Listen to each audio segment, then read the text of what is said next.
Hi loves! This is regarding kay Popo. Gusto ko lang i-share yung kinikita ko kay Popo guys. Ito siya, yan po yung na-earn ko sa app na to. So makikita nyo yung pinakataas ng picture is platform ID. So ID ko po yan, so sa akin po yan talaga, okay?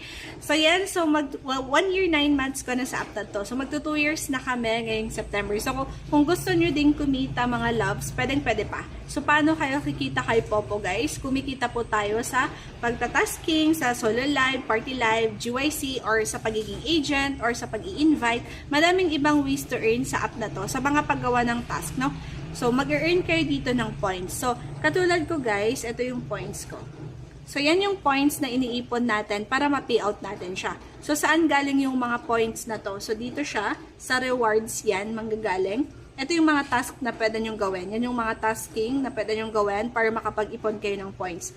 So, hanggang makapag-ipon kayo ng pwede nyong ma-payout. So, sa 100,000 points, yun po kasi yung minimum na withdrawal. So, $10 po ang equivalent niyan.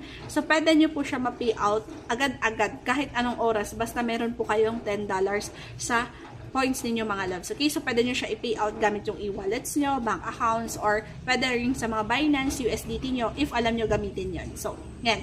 So, sipag at syaga po yung kailangan natin dito para makapag-pay out kayo. So, sa mga gustong subukan, message nyo ako dito sa TikTok account ko na to. Sasend ko po sa inyo yung instructions. Meron tayong GC, may mga members tayo, may tutorials ako and guidance para matuto kayo paano kumita dito. Okay? So, dapat nasa GC kayo if ever. Kasi pag wala kayo sa GC, tas sumali kayo sa agency ko, hindi ko po kayo mag-guide. So, hindi ko kayo matuturuan kung paano gamitin yung app na to. Okay? So, message me!